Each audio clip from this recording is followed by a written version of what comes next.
again, everybody. Lance Russell and Dave Brown right along ringside. By golly, we're about ready to go with more big action. Thank you very much, and welcome to Georgia Championship Wrestling. I'm Gordon Solie, your host, and we have quite an hour in store for us. Hello, everyone, and welcome to Championship Wrestling at ringside. This is Vince McMahon, along with wrestling's only living legend, Bruno Sammartino.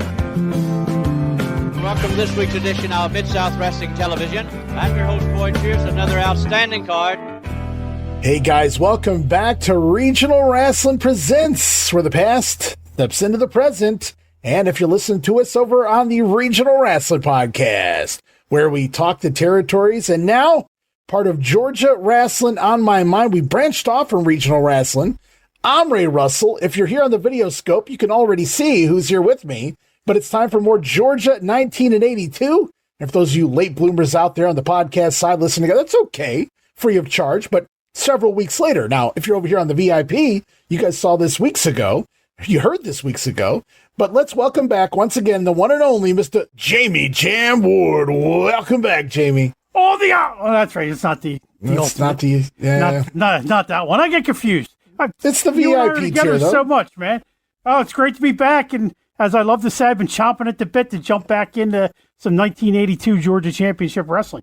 Absolutely. For anybody unaware, I have created a brand new podcast out of the WrestleCopia network called Georgia Rasslin, which is a playoff of Regional Rasslin, because there's so much Georgia we're doing right now between Jamie and Rick Fields and all these other podcasters. These guests are going, when's my show going to drop, Ray? So I'm trying to alleviate some of the shows that we work more closely with and give it their own podcast. And that's what we're doing. And right now, Jamie, as of this recording time anyway, the first 29 episodes that we did together, which is the entire 1981 project, 29 episodes, nearly 60 hours, is available right now over there straight through. You can listen to Jammie Ward for nearly 60 freaking hours if you want to, without having to change any buttons or any gimmicks or gadgets. Georgia straight through. And we're going to be adding the stuff I've done with Rick Fields. We're going to start adding the 1982 project. We're even going to add some of the conversations I had with Bob Roop on the Wrestling Stoop in regards to so it's going to be all things Georgia over there for anybody curious. So go check that out. It's available wherever you get your podcasts. Yeah, you know what? I'll be listening to it because I love the show you do with Rick. There's so much that I learn about Georgia Championship Wrestling that helps me when we get to do our 82 podcast. Yeah, Rick's a blast, full of energy, always ready to record. I know he had some health issues recently. I'm hoping he's completely overcome those by now, but I know he's well on the mend, and we've already recorded since that time, so I know he's able-bodied enough to record. He loves wrestling history, and he's contemplating doing some more on the side as his own little project, so I'm looking forward to hearing what Rick comes up with. But right now, guys, we're going to jump back in time to 1982. We've crossed the midway point of the year into now the month of July of 82, and a very important edition of Georgia Championship Wrestling on TBS is what we're going to start off with. So we're going to pull up the notes for those of you here on Regional Rasslin Presents. You guys said, you spoke, we listened. Hey, keep doing that video thing you guys do. I don't know if it's just looking at Jamie. I don't know, what the dynamic is, but I guess they enjoy just reading the research notes and some of the other things. We have some special pictures coming your way on this edition as well for those of you here at the VIP tier. So stay tuned for that. But for everybody listening, Jamie, we're going to go back in time. This episode, I put it on my YouTube. It's not like I found it myself. It's been out there. And instead of damn it, Harold, I guess it's thank you, Harold, for this particular one. Yeah, and thank you, Harold. Thank you, we don't Harold. have to take any grief. Well, I just recorded our first Florida 1980 episode with Harold, so that should be coming out soon. Look forward to that. Great. Dropping very shortly here. But we're going back in time now to July 3rd, 1982. The entire episode, complete with commercials, is available right now. Go subscribe, youtube.com/Rasslin Grenade. You guys can check it out. And it leads into the epic event that they're calling the biggest wrestling spectacular. Well, Ole is calling it the biggest wrestling spectacular of all time. And that's July 4th, Independence Day, the following day in the Omni. Yeah, and this really does. Ole's not totally off base with the biggest wrestling show in history. From all the research that I have done, this was planned out a couple months in advance as far as Backlund and Ric Flair. And this is something that Vince McMahon Sr. put together. Now, he had just sold the company to his son officially back in June. I don't think all the paperwork is done till the end of July, but this is his last big influence with the WWF because after this, you can see Vince Jr.'s influence on the weekly television broadcast with how they've upgraded their whole production values and everything. So Vince McMahon Sr. had a hand in this, and this is a golden time also in Georgia Championship Wrestling. Take notice as we progress for the next couple months, how many guys appear on this show that within 2 years all appear in the WWF. There's no coincidence. Well, we'll have to do that here in the summer of 1982. Heed Jamie's warning and pay attention, guys.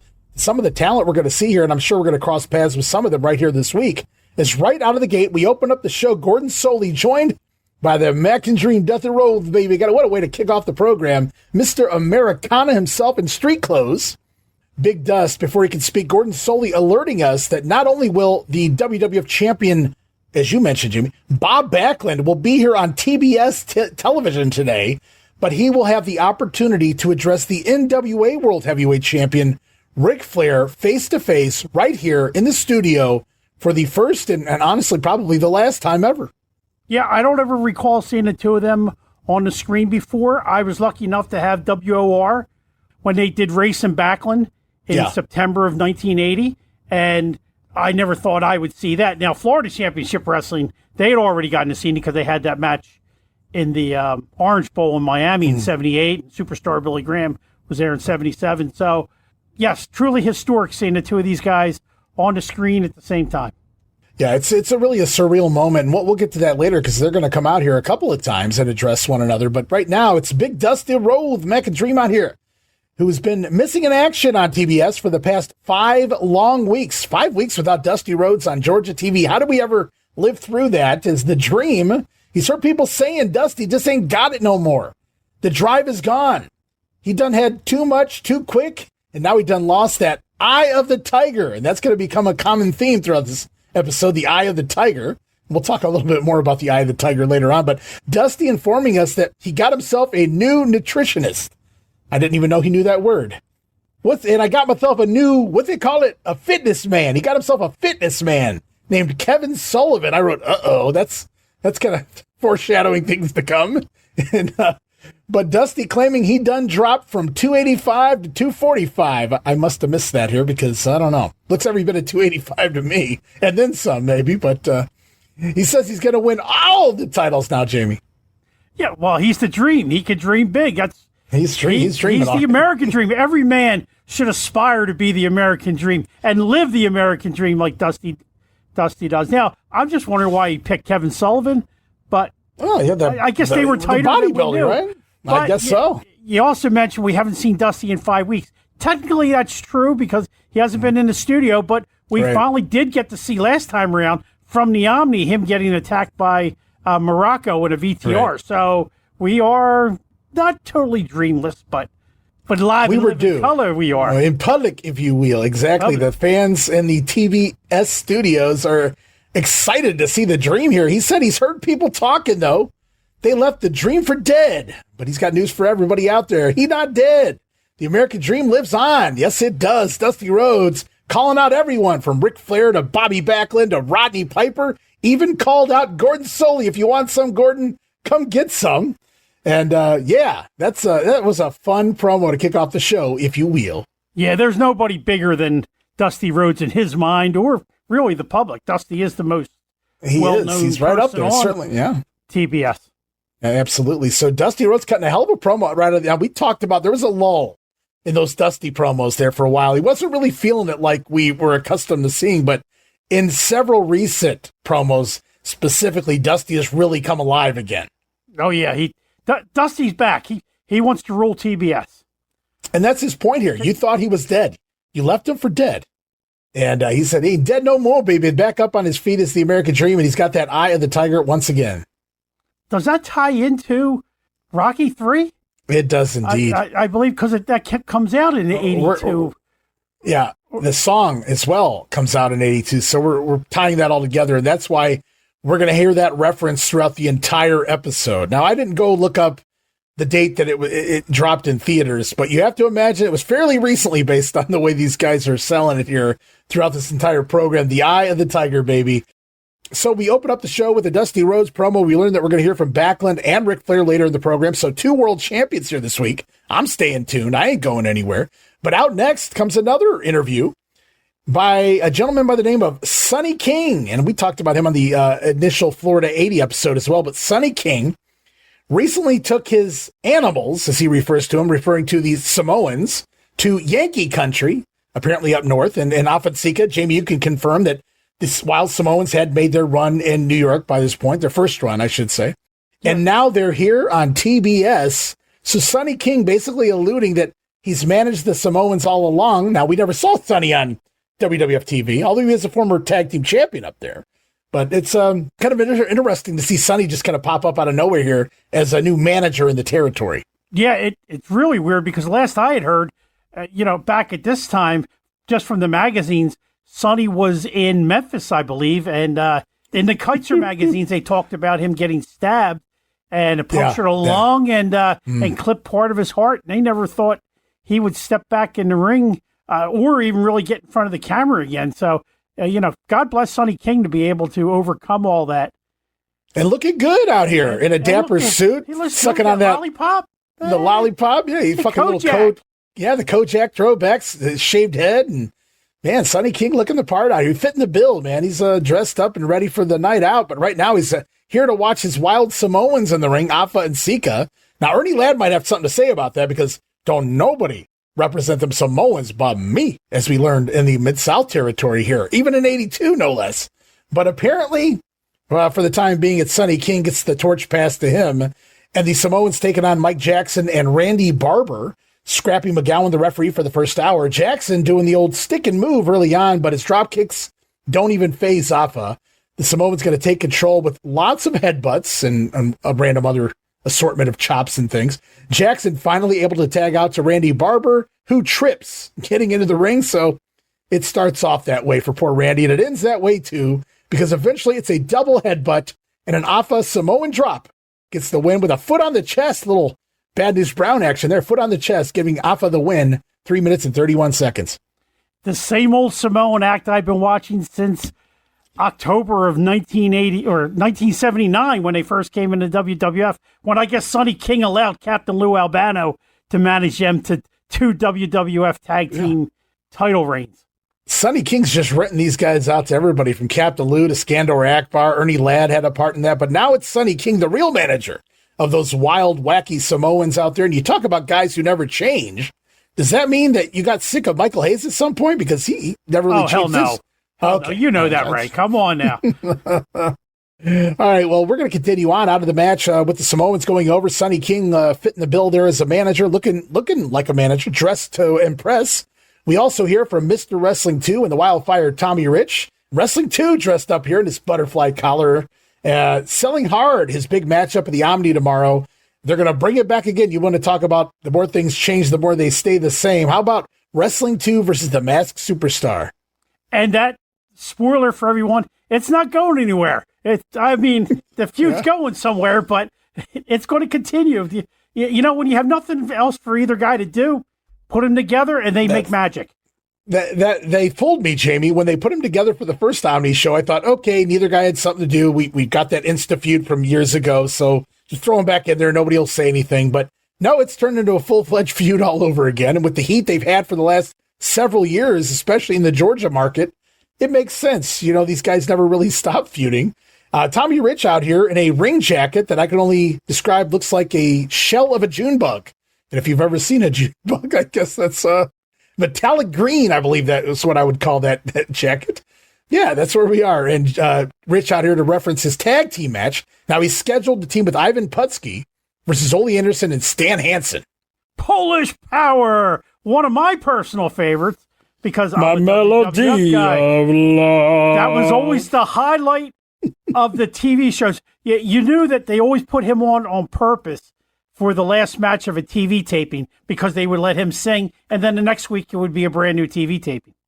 Well, you call him a highlight, and Harold Strassler was not a fan of Ivan Putski coming through Florida, so we're going to have very different opinions on some of these talents I can see. But so Tommy Rich, they're bringing in Putski. Tommy's found various partners over time. Dusty even recently Tommy's teamed with, but this time it's Ivan Putski coming down from New York, as you mentioned, to battle Ole and Hansen, who claim to be some form of a world tag team champion, but they have no belts.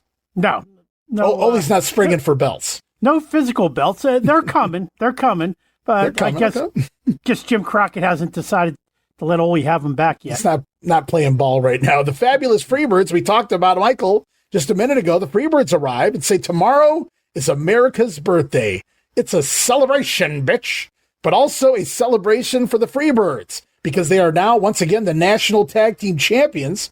Terry Gordy apologizing to the fans that it took us so long to get them back, as the Birds have the Samoans, who we just saw in action, for the titles tomorrow night. The Samoans challenging the Freebirds. What a contrast that's going to be.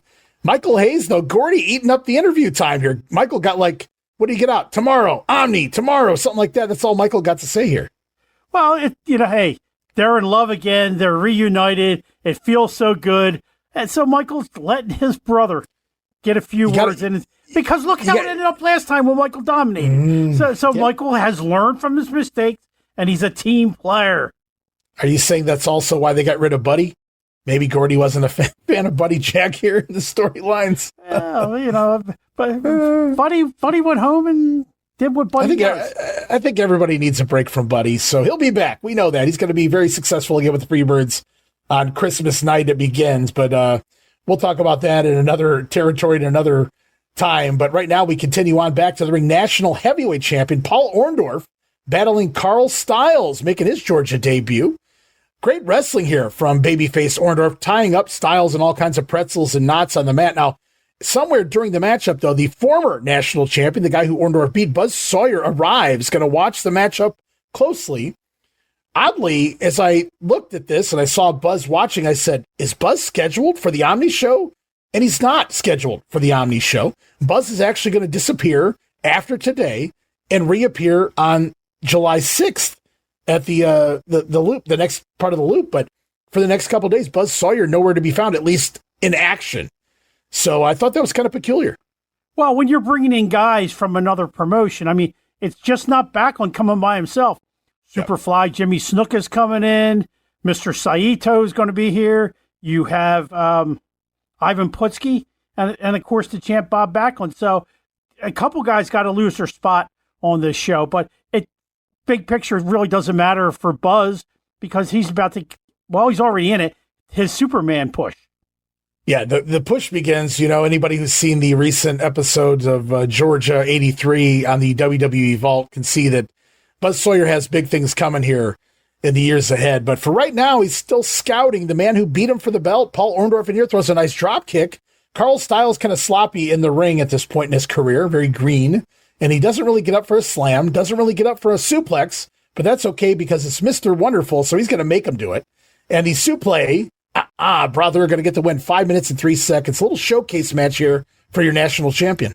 Yeah, and Styles gets some nice experience early in his career before he gets a semi-push up there in Portland. Was that around 89 or so when the Grapplers booked him?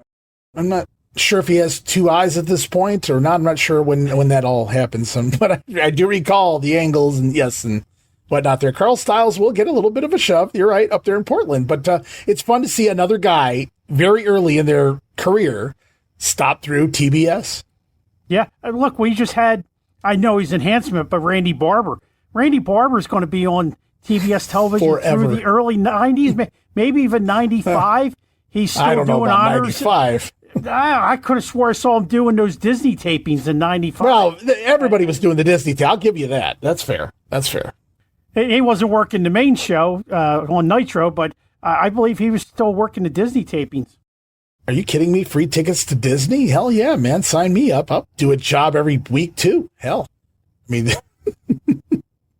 well, you want to talk about a hell of an interview coming up here. We talked about it at the top of the program. It's a very surreal moment. There's pictures out there of it. The video exists, like I pointed out. But to see the NWA World Heavyweight Champion, Ric Flair, standing on one side of Gordon Solie, and the WWF Champion briefly here, he hasn't made his appearance yet, but Bob Backlund soon going to join the Nature Boy out here for a face-to-face confrontation.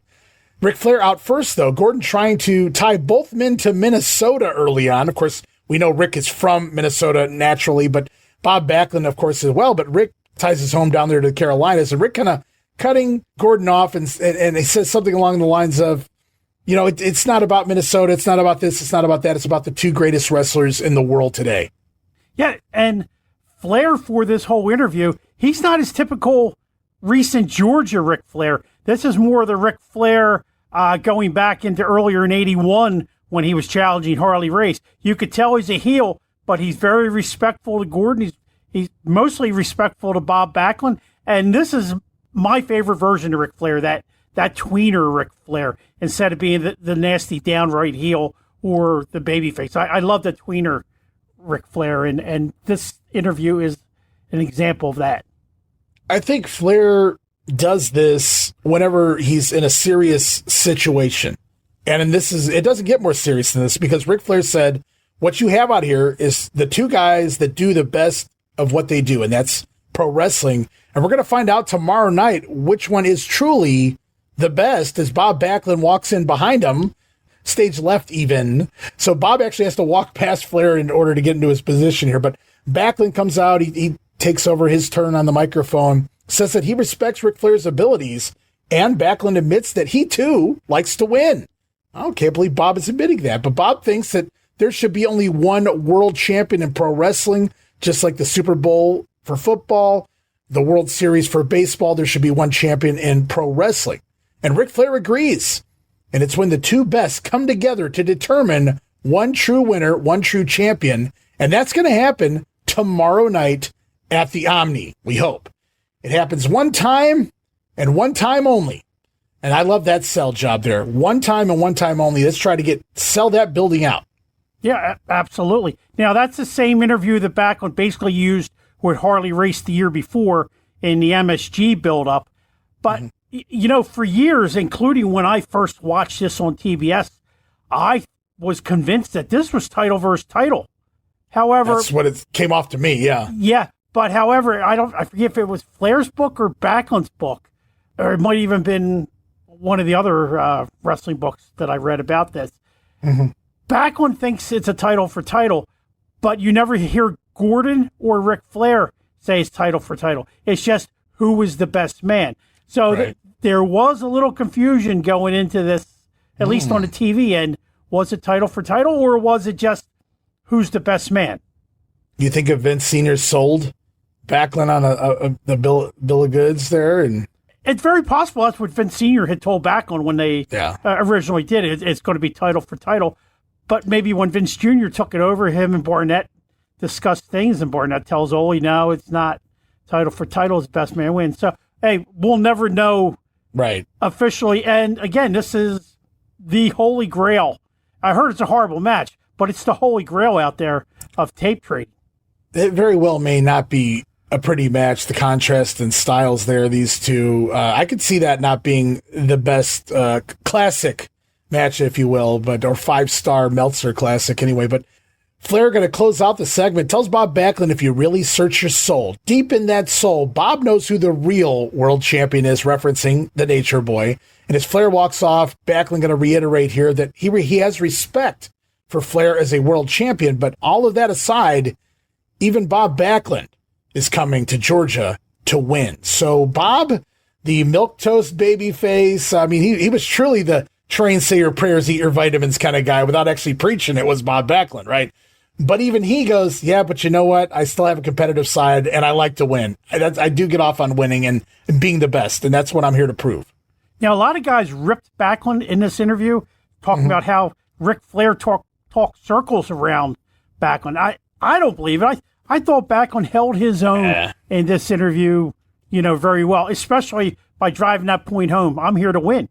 And to me, I was a Bob Backlund guy until we got into 83 and he went up against, actually around this time in 82 when he starts facing Snuka. That's even when I start turning on Backlund. Yeah. When Bob gets to Snuka and Adonis and Muraco, it's like I kind of like all these heels more than I like Bob. So yeah, the heels before that were kind of built to hate.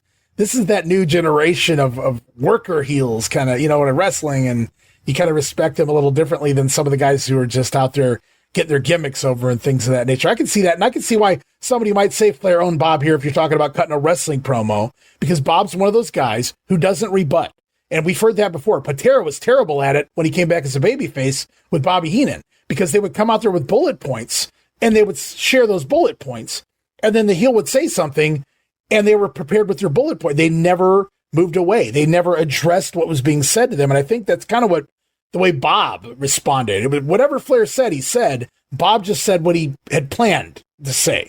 And right. So there was not really a rebuttal per se. So I could see both sides. But yes, in general, he handled himself well here for the interview. Yeah, he handled himself like a champion. Didn't go, off the top. Neither did Flair. Flair didn't go raving mad, and Backlund didn't. Backlund kept his levelness. These guys will be back in hour number 2. So I thought that was pretty cool that we can see this happen again here later in the program. Right now, we continue on with an interview involving the World Tag Team Champions, they're being referenced as. Without the belts, like I mentioned, Ole Anderson, Stan Hansen referencing their tag team match. But apparently, Ivan Putski seems to be missing. He's nowhere to be found here in Atlanta at the moment. Is he a coward? Is he hiding in Warsaw, New York, as they call it here? We also hear from Don Muraco, who interrupts Stan Hansen mid-sentence. And Don Muraco comes out and rips off his own shirt like he's Hulk Hogan, appearing to be slightly under some form of influence, is what I wrote here in my notes. Don looking for the great white shark, as he states, and I'm not sure if he's referencing Dusty Rhodes, if he's referencing an actual shark in a hallucination, because Stan Hansen looked completely puzzled, and Ole looked so pissed off that he walks off set for a moment during this interview, because I think Don took it upon himself. I'm just reading between the lines here. I don't think Don was supposed to come out till they were done cutting the promo. I agree. And when I was doing my rewatch today, that's what I thought. I thought he came out, and there's no doubt maybe he got into Ric Flair's luggage or something. And but then again, Piper's not here this week. Piper has been suspended. Muraco could find his own television. Stuff, he got that good kush from Hawaii, man. Maybe Muraco, he wants to be Roddy Piper this week, and he just made sure he was prepared to go on television. He was on fire. And man, his whole Georgia run, he's on fire. There's no wonder why Vince Jr. went and grabbed him by the end of the year to bring him back, even though he was a totally different guy than he was his first WWF run. Muraco is just the man here for, about 4 or 5 months? Yeah, from Florida to the WWF to Georgia, anything he did in the early 80s was gold. His Mid-Atlantic run was there, but in general, everything else he did was just fantastic. And obviously he'll go back to Vince and work full-time there by the mid-1980s. But yeah, so Muraco comes out in the middle of this promo and cuts the other heels off. Stan Hansen just stops talking. Ole actually literally walks away. So I'm sure he's trying to calm down. He does come back, but Hansen finally going to finish his promo here. But man, we got a lot of big matches coming up at the Omni. Let's not forget Don Muraco out here talking about the Great White Shark. I'm assuming he's referencing his match with Dusty Rhodes, man. Yeah, I'm assuming it's Dusty Rhodes also, and he's calling him a shark because he can't say what he wants to say. He wants to say the big white whale. And that's right. He doesn't say great white shark. He does say big white shark. That's true. Yeah. And there's no way that Muraco respects Dusty enough not to spit that line out, because look how it worked out for Don Carson. Nobody says that. And Dusty utilized Muraco properly throughout his entire Florida run. Muraco was always near the top and worked in great programs and great opponents and things, and trusted with Barry Windham very early in Barry's career to get Barry over. So Muraco is certainly a Dusty guy, even if he didn't hang out with Dust. I don't know if he did or didn't, but there was respect there, I feel like. But we're going to see Muraco in action here, taking on Dale Veazey, which is, here's a trivia note for everybody out there. Dale Veazey, the future one half of the State Patrol, along with Sergeant Buddy Lee Parker. Lieutenant James Earl Wright will Dale Veazey be. But here he's just still balding, even here at his young age, but always in really good shape, I always thought, for Dale Veazey. But it is Muraco in complete control here, mauling, Russian leg sweep. We get the Tree of Woe, leads to more mauling. Then, this was good. Don Muraco, in the middle of beating the living crap out of Dale Veazey, just leaves the ring. Just jumps out of the ring, walks around, doesn't play to the crowd, doesn't play to the camera, just walks around, then climbs back inside. and eventually a standing dropkick and tombstone pile driver. Going to take it home for the magnificent one, 3 minutes and 16 seconds. Even he faked Gordon out. Gordon couldn't understand what the hell Muraco was doing outside. Muraco didn't know what the hell he was doing outside there. Where am I at? And you know what? Gordon must have been imbibing a little bit before this show started, because he had a couple just like me, misspeakings. Okay, so you're saying you've been engaging? No, I didn't engage in it. I'm not Tom Robinson. Poor Tom. I love Tom. But he called Dale Veazey Carl Veazey for the first 2 minutes of that match. I think that was coming out of the Carl Styles match. Yeah, I caught that too. And then he switched over. Somebody must have handed him a piece of paper and said, "No, it's Dale." Dale. Well, we continue on. The action continues here in hour number 1. Wildfire Tommy Rich battling Pete Martin. Tommy going to dominate the matchup. Arm drag, standing wrist lock into a drop kick. Cool spot there from Rich. Something different from Wildfire. Martin with a few cheap shots, but each time just wakes Tommy right back up, who fires up. Rest holds, though, from there go on forever, I would imagine, to stretch the timeout. So Gordon Soley randomly going to mention, because this is what we do when we go into the rest holds. We say hello to happy birthdays and happy anniversaries and all that good stuff. And Gordon Soley going to mention, this was cool, that Bill Apter and George Napolitano were both here in the studio today, no doubt, here a day early for the big 4th of July card at the Omni. Yeah, and you could see both of them around ringside shooting photos. And again, Gordon at the beginning of this match, he didn't know Martin's name until almost halfway through the match. So somebody else must have, had a piece of paper. I think Pete Martin's been here before, if I'm not, not mistaken. Yeah. So, well, the match goes on seemingly forever. Finally, Tommy Rich lands what was supposed to be a Thesz press, though he kind of lands in a crossbody. That was ugly. Little off. A little off indeed. Tommy Rich, though, going to get the win. 7 minutes and 3 seconds of a squash match. No squash match needs to go on for that long. I don't care who's in the ring. I don't care if it is your hero, Tommy Rich out here. I get it. They stretch time. This is Ole's booking style. This is what he does when he's in charge. But, man, there's sometimes, 7 minutes is just too long for what we got in this match. Yeah, I have a theory for that. You notice Backlund came walking out just slightly late. So I wonder if their rides got there late from the airport and Putski wasn't in the building, or he had just walked in and they hadn't been able to tell him what was going to occur. So they had Tommy Rich and Pete Martin just delay just slightly so they could get Putski up to snuff so he could do as you're about to tell us. Okay. Well, post-match, Tommy Rich going to get the win, and immediately we see his opponents at the Omni, Ole Anderson and Stan Hansen, begin to stalk around ringside. Tommy looks like he's in trouble. Remember, as you pointed out, Jimmy, Ivan Putski nowhere to be found today. Ole and Hansen said so in their promo, but just when it looked bleak for Tommy Rich, there he is, Polish power. Ivan Putski finally shows up. Ivan hitting the ring in street clothes, just in the nick of time to even the odds, removing that shirt, showing off that $1 million body, minus, whatever it costs to inject things into that body. But it is Ivan Putski to the rescue, and the heel's going to think twice about attacking. They're going to back off. They're not going to get involved fair 2-on-2. No, not at all. And Putski is ripped here. Oh, yeah. He's got it going on in the 80s if you're into that kind of that body. He is certainly cut. No body fat there. Very under 10% for certain is the Polish power, looking just amazing physically here. Probably not any better in the ring, I would imagine. He should have worked on his ring skills. But why do you? I guess if you don't have to, why bother? He's a guilty pleasure of mine. He's not Mike Sharp or Steve-O level, but Putski's way up there. Him and Chief Jay Strongbow. I get behind them no matter what the situation is. I love watching Putski from the 70s. 80s Putski doesn't really get it done for me. I think right around that Tito Santana run was where I kind of fell out of love with my footage that I've watched over the years of Putski in the ring. But we hear again from Ole and Hansen after their attempted and failed attack there. Putski looks good, they say, but let's see how good he can wrestle. Tomorrow night, the biggest show in Atlanta's ever seen, says Ole Anderson. Tommy Rich is digging his own grave, bringing that Yankee down here, which you have to laugh at because his entire gimmick is he's from Poland, but Ole referencing him as a Yankee, or that was Hansen actually.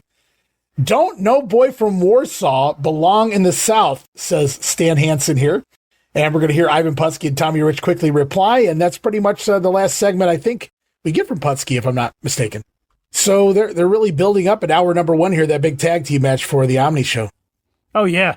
And Putski, he fit right in down there. It wasn't like he was messing up his interview either. It was a good Ivan Putski interview, and Tommy Rich looked genuinely thrilled to have Putski as his partner. Genuinely thrilled. Interesting. You have a different take than I do on that entire interview, but I think there's a little bias there. We continue on. We saw one half of one of the teams in action here. Ivan Putski arriving late to the party, but we're going to see the other team now in the ring. NWA World Tag Team Champions Hansen and Ole Anderson finally stepping inside the ring to battle Tom Pritchard and Jimmy Powell. Pritchard getting worked over straight away. Tom just can't seem to get things going again, this week against the big mauling brutes, though he does manage to finally tag out to Jimmy Powell, who fares no better. Some rough stuff here, clubbing and brutal arm work. I mean, some nasty-looking arm work by Ole and Stan Hansen on poor Jimmy Powell. And Hansen with a high knee strike. I had to pop for that one. Stan Hansen busting out that high knee on TBS here against a job guy. Likely, I had to feel like getting plowed over by a tank. I mean, running into a brick wall? I don't know what's the equivalent of that, but damn, that was nasty. Yeah, Hansen, he's scary. And what's even scarier, when I got to meet him a couple years ago during the little press conferencing that he had, he wears glasses, and he didn't even have contacts in for most of his career, he said. Right. Yeah, he's talked about that. Yeah, that damned lariat, man. My God, I've seen a lot of them, and those All Japan ones are a thing of beauty, as long as you're not the one taking it anyway.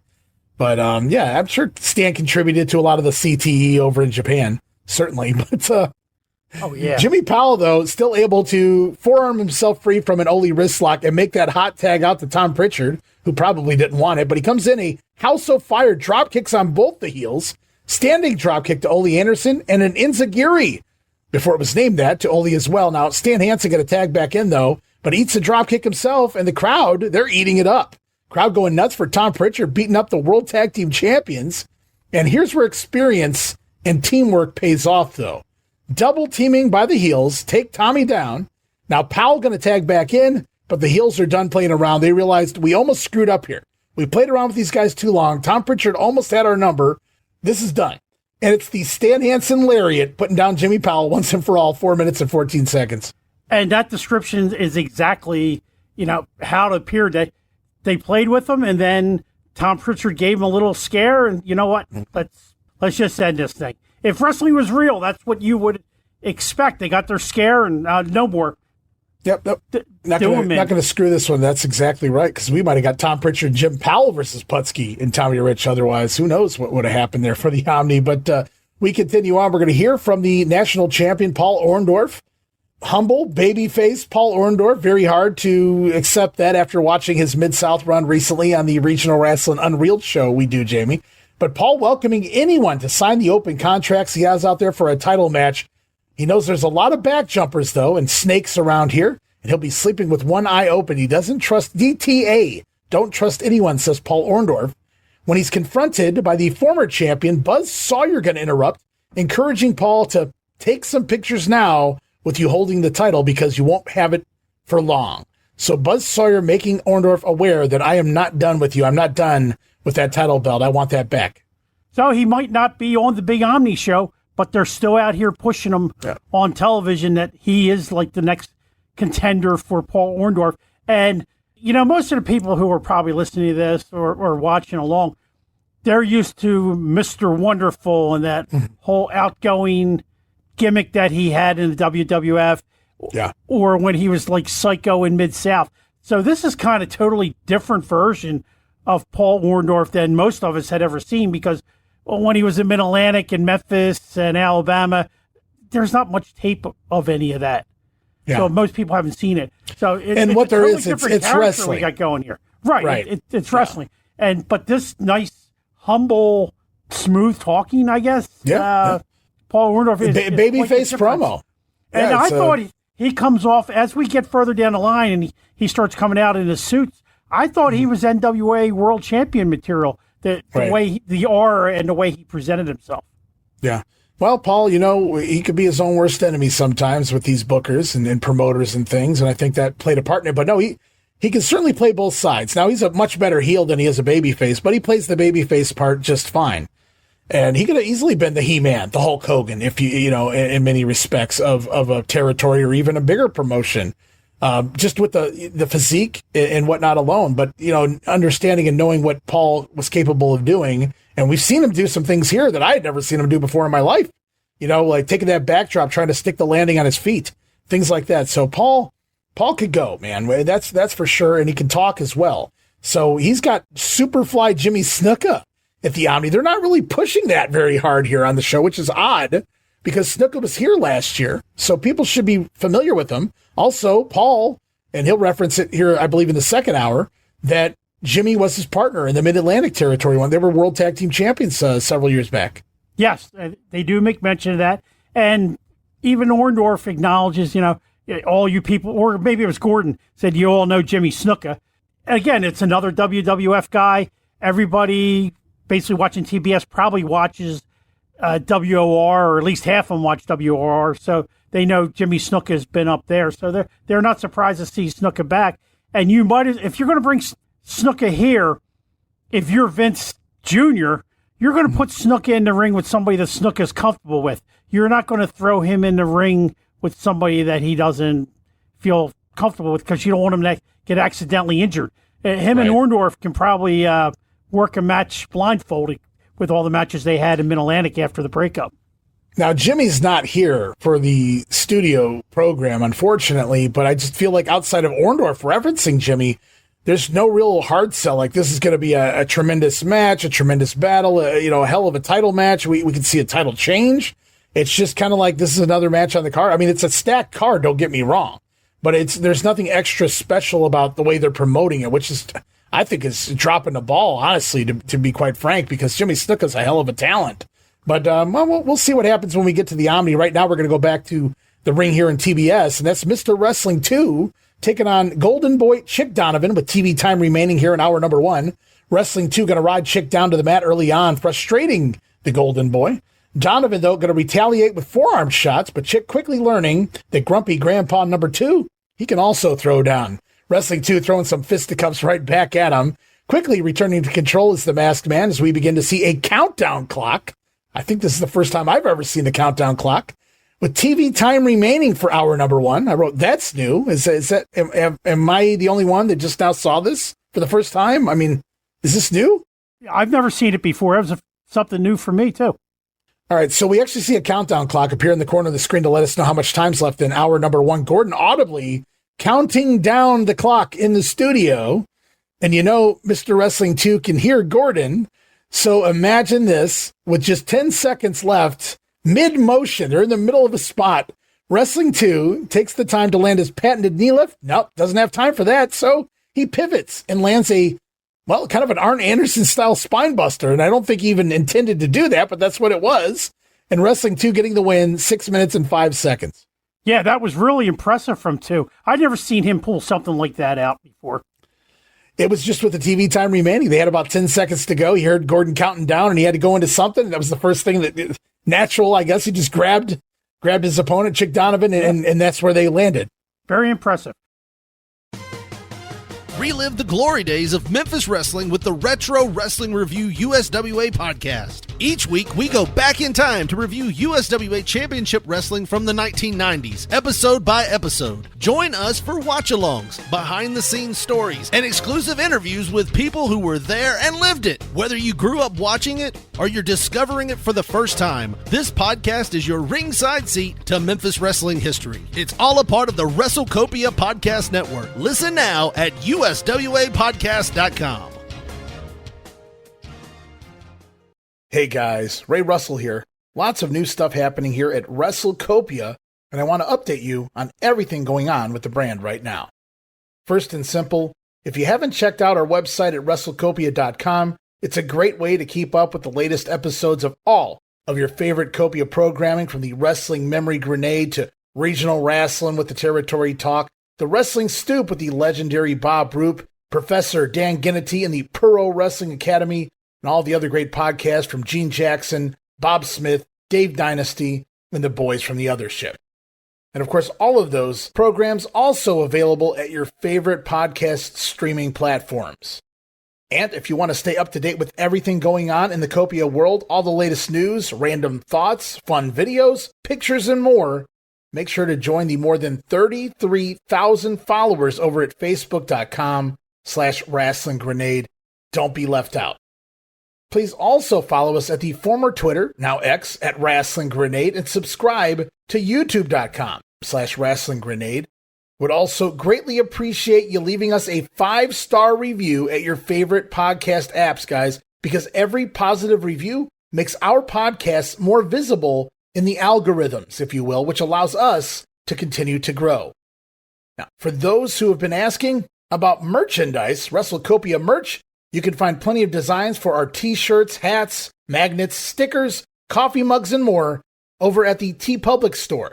That is tpublic.com/user/WrestleCopia. And last but definitely not least, it's what keeps the entire machine going. I'm talking about patreon.com/WrestleCopia. Now with 3 major tiers and tons of Patreon exclusive next level content for our supporters. Remember guys, no subscription, cancel any time, but I think you'll like the content that we're offering there for any budget you may have. And you can sign up right now, patreon.com/WrestleCopia. We appreciate your support in helping us pay the bills to keep the WrestleCopia Podcast Network running and enabling us to continue to bring you all the quality programming that we offer.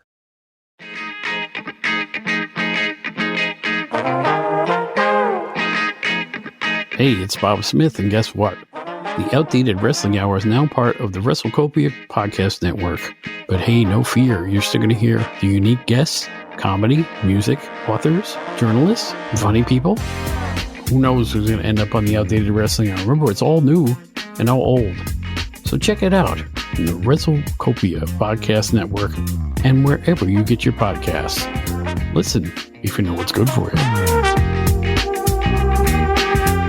All right, guys, we're going to move into hour number 2 here. Going to kick things off. The magnificent Don Muraco. More talk of the big white shark, Dusty Rhodes. I couldn't even tell if he was referencing himself here. It didn't sound like he was on the hunt anymore. I think he was hallucinating again. I'm not sure if he's looking for a shark, if he's the shark, if there is a shark. I'm not sure I feel like Don is watching a shark dance around right now in the studio is what I think is going on with Don Muraco. Well, we know he didn't think Gordon was a shark. Gordon's a guppy next to him, but it had to be Dusty or whatever the hell he thought he was saying. I'm not sure what was going on there, but Don Muraco is nothing but entertaining. I'll tell you that much right now. So we go back to the ring for the National Tag Team Champions. Talk about entertaining. Entertainment personified here for Jammie Ward, talking about the fabulous Freebirds, Michael Hayes and Terry Gordy, battling Dale Veazey and Pete Martin. And Nick Patrick, now the referee for hour number 2, as Michael Hayes starts off with Martin here, ramming him really stiffly, ripped first into the corner. It's like he pissed him off or something, the way he did that. But then from there, it's lots of quick tags from the Birds back and forth. Michael Hayes eventually going to miss a charge in the corner, and the team of Veazey and Martin begin to work Hayes over briefly in their corner. But Gordy eventually tagged back in, pitching Veazey to the floor. And once Veazey back inside, it's Michael Hayes with a backdrop straight into a Gordy death by powerbomb. I guess we'll call this here. Freebirds get the win, 6:24. Assisted powerbomb type maneuver. Yeah, well, he's lucky he didn't die from that powerbomb. No. It wasn't Pile the driver cleanest bomb thing in the world. It was nice to see my boys back with matching trunks. Yes, they are an official tag team again. They had the old school Freebird trunks on. They did indeed. I don't know where Buddy's trunks are or if they even look the same as theirs anymore. I don't know if Buddy ever washed his trunks from what I've heard, but we got 2/3 of the full-fledged Freebirds, but it is the big two, Gordy and Hayes, back together, and they are the National Tag Team Champions coming for the Wild Samoans tomorrow night. Speaking of the Samoans, I like how they did this. Sonny King stopping by Gordon for yet another interview, and that's when the Freebirds are going to confront King. Now, Sonny says the Freebirds, they can save themselves some embarrassment right now by joining his organization because they should know they can't beat his Samoans. So 2 things here. First of all, I don't think that makes any sense. You guys should join my organization when he already has a tag team. That was kind of odd. But also, I loved how Sonny referenced, I know who you are, Michael. And he talks about their history being in territories together and things like that. So he wasn't playing dumb here. He's referencing knowing who the Freebirds are and having some time spent around them. Yeah, Sonny, they did a nice job with prep work. with Sonny King, whether Ole's telling him or Sonny King comes up with this on his own. It gives Sonny some credibility that he's not coming in. I don't know who these guys are. Yeah, right. I know who you are, and come join me. That way, you're part of the family, and you'll just hand those belts over to the Samoans, so that way you don't get beat, and then I'll still support you from here on out. Many times I've heard wrestlers come into a territory and they don't learn their opponent's name, even though they're supposed to have a big match with them at the Omni or whatever territory you're in. And they'll stutter and stammer and, they'll get corrected by Gordon or Lance or whoever is doing the interview. And it kind of takes away from the importance or the match to me, because this guy didn't even bother to learn this other guy's name. He doesn't really even know who he's getting in the ring with. But the way Sonny sold this, and he said, I know who you are, Michael Hayes. And it just felt like, oh, this guy definitely, he knows Michael from somewhere at some point. And so that's how it came off to me. It's like, okay, there's a little bit of history here. It might be, maybe they were friends, maybe they were enemies, but there's history here. And Sonny King knows the Freebirds. And that's when they interrupt Sonny King, as Michael Hayes says, they know the Samoans as well. Even calls them by their names, Afa and Sika. That was kind of cool because, up in New York, sometimes they were Afa and Sika, sometimes they were 1 and 2. Other territories didn't even bother to give them names sometimes.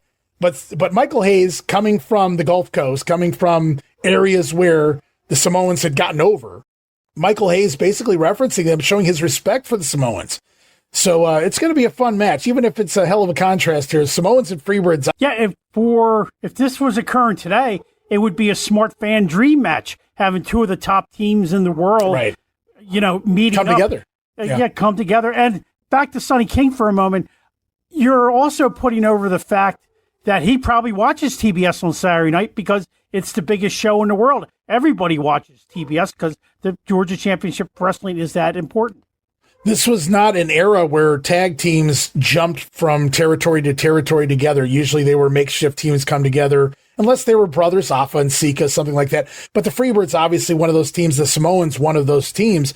And so there's only a handful of teams that are, full-fledged tag teams wherever they go at this point. And these are two of them.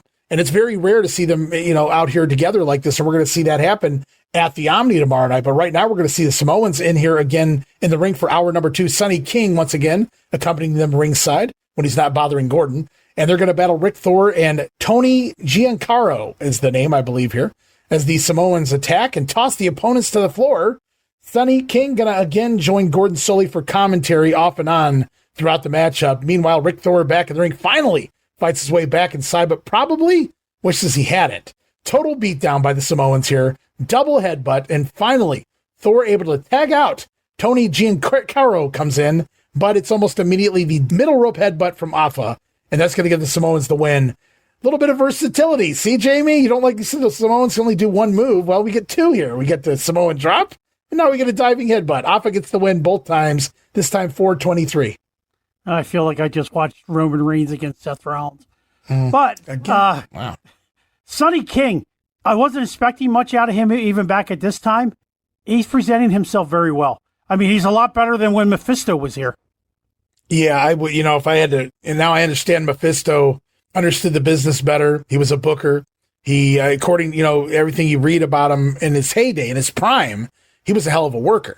Bob Roop will attest to Mephisto being an amazing heel, an amazing worker, just one of those polished, grizzled veterans. But whatever he had, man, that manager run last year in 81, he didn't have it no more. That's just my opinion now. Sonny King, now he's not Gary Hart or Oliver Humperdinck or, J.J. Dillon or any of the other managers of this time. He's not even really Don Carson here, but guilty pleasure is Don Carson for me as a manager. But Sonny King, I like it. I like the look, and he's well-spoken, which I don't know what I was expecting, but very well-spoken is Sonny King. Yeah, he's not embarrassing. We see other guys in other promotions, they come out, Mr. JR, the Bug, later on. Oh, the Bug, the Bug. When always just about to close up. That guy was embarrassing. Sonny King is fine here. He's serving his purpose. I think the Bug came down from whatever was left of Detroit, so that would explain a lot. And so we continue on. We hear from Don. Who keeps sending Don? Is Ole telling Don to go out, or is Don just going out? He's going out on his own, right? You know that. He's just... Muraco does what Muraco wants. Muraco is back out here poking at the big white shark. He gets mad He says the shark gets mad when you poke at it long enough, and then it comes for you. Apparently, I have finally come to the realization the shark has to be Dusty Rhodes at this point, based on the comments, that he's coming for him. And the eye of the tiger, Muraco calling him all on, though. Muraco he feels like he can take on the world right now, and I have no doubt about that. Oh, yeah. The world? He's ready for the universe. He's going to go to Mars and take on the Martians. Bring the Martians. All he's missing in these interviews is like a meatball sub. Yes. As he gives the interviews.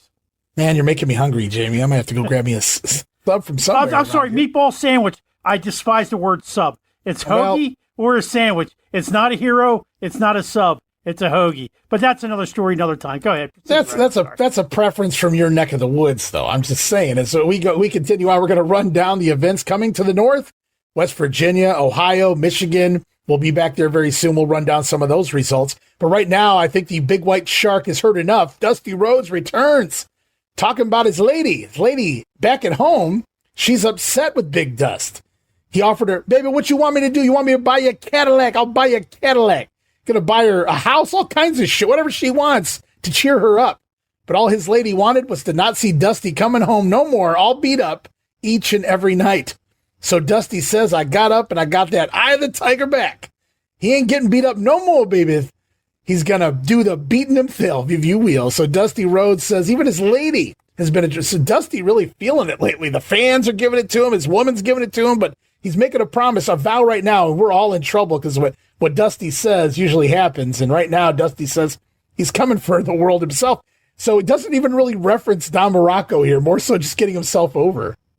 And the great part about this is you have two guys. Usually one guy says, I can go in there and do my best. But these are two alpha males getting ready to collide in this match. And it's a shame Dusty wasn't around every single week, because imagine 3 months of Muraco and Dusty interviews just back and forth and pull apart brawls. It would have been great. Well, Dusty Rhodes promo sandwiched by the Muraco promo, and now Muraco in the ring again, taking on Randy Barber. Quick and over with, 2 minutes and 20 seconds. Tombstone piledriver going to get it done. As Muraco says, everybody has the eye of the tiger, but Dusty Rhodes claims he does. Muraco says he does. A lot of people have the eye of the tiger. And that's when I said, you know what? This is getting, they're really referencing this pretty hard. And that's when I knew Rocky III came out in 1982. And so I looked up, when did Eye of the Tiger come out? It did drop with the movie, which makes sense. So 1982, it's brand new to the world, and boy, are they referencing it. So you can think Rocky III, you can think Survivor, and you can think Sylvester Stallone, and you can kind of think Queen, because Rocky wanted Another One Bites the Dust. He did not want Eye of the Tiger. Eye of the Tiger didn't even exist. When Queen turned Rocky down, or Sylvester Stallone down, he went to Survivor, and they wrote that song specifically for the movie. Watching the video, that's why the beats match the video in the movie. Yeah. I had no idea about that. So a little bit of rock history there for you guys out there that enjoy music as well. But so Don Muraco, Dusty Rhodes going to get it on tomorrow night. Also, Paul Orndorff coming for Jimmy Snuka. He continues to talk here. Does Orndorff back on the interview set? Coming in from all over the globe are the challengers signing contracts right now to take on the number one Orndorff. One of them, obviously, we just saw him out here earlier, Buzz Sawyer. Another, of course, we mentioned Jimmy Snuka tomorrow night. Orndorff referencing here the World Tag Team run with Snuka in the past, once upon a time. And we're going to see them collide tomorrow night. I'm looking forward to that one, man. Yeah, especially, I had just seen, let's say this is July 3rd, that previous Monday, I watched Jimmy Snuka go off the top of the steel cage and miss Bob Backlund at Madison Square Garden. It was on the USA Network Live. That's right. And then Backlund, like the weak little whip that he was, crawled out of the ring. Another reason I turned on Backlund. He's here now. He's here right now. And so we're going to see. But Bob will be back out here in just a moment. But first, we've got more action in the ring with Brad Armstrong taking on Chick Donovan. Good wrestling match back and forth. Brad slowly going to take control as the match goes on. Nice reverse body block from Brad. Going to get 2 count. Just a lot of mat wrestling, though, between the two, and I'm not saying that as a negative. Really good stuff. As Armstrong going to miss a drop kick, Donovan pounces all over him from that point like a shark on blood. Brad, though, with not a big white shark, just a shark, but Brad with a few hope spots, but Donovan controlling with a good portion of the matchup. Chick going to whip Brad into the ropes, looking for a knee, but Armstrong going to roll over the knee into kind of a roll-up, surprise roll-up there from Armstrong, going to get the 1, 2, 3. Chick Donovan thought he had the match in hand, and just like that, Brad Armstrong going over 7 minutes, 53 seconds, about 8 minutes, and it wasn't a squash, but this is the kind of TV match I'm okay with going 7, 8 minutes. Oh, yeah, very, very competitive matchup, and I think they laid it out this way for what is about to come out. They wanted to show how far Brad has come, where 6 months ago, if Brad was wrestling Chick in this similar match, Brad's going down for the 1, 2, 3. But he's gotten experience, he has learned, and he comes back and pulls the rabbit out of the hat and gets the victory. Well-deserved victory for Brad. And as you mentioned, they place it here on the show for a very specific reason. Brad Armstrong going over Chick Donovan. He's called over to Gordon Solie, where standing by is Brad's father, Bullet Bob, but also Bill Apter, who was mentioned as being here for the weekend. Brad Armstrong is announced as the Rookie of the Year award winner here for 1982. Would it be 81? Would 82? What would that be in the middle of the year like this? Well, they said it was 82. Okay. But I guess 81, officially 81, 82, because Brad started shortly before they showed up in Georgia in early November of 81. So, but it's wrestling. Does it really matter? Right. Steve Travis had already wrestled 5 years, and he was the 1979 WWF Rookie of the Year. There you go. Well, Bob Armstrong, who started in 1966, by the way, apparently he had that same honor bestowed upon him in 1968. So the only father-son combo to do so, talking about Rookie of the Year here, claims Bill Apter anyway. I don't know if those awards went back that far, but it is Bob and Brad Armstrong, both father-son combo, getting the Rookie of the Year awards. Very cool. Bob certainly deserved it. I don't know who else was in the running in that time period, but Brad Armstrong getting it now, who clearly injured his nose, by the way, in that prior match. Gordon Solie referencing it repeatedly here in the post-match interview, but humbly accepting the honor, Rookie of the Year, deservedly so. Yeah, I was wondering if Brad was going to get a word in there with Big Willie. With Bill doing a lot of the conversation, and then Bob, as he always did, talked for his son. Very rarely did poor Brad ever get to say anything. Maybe because they knew that he was injured, they didn't want to give him too much to say here. Sure, but that's why. It still turned out to be a very nice segment.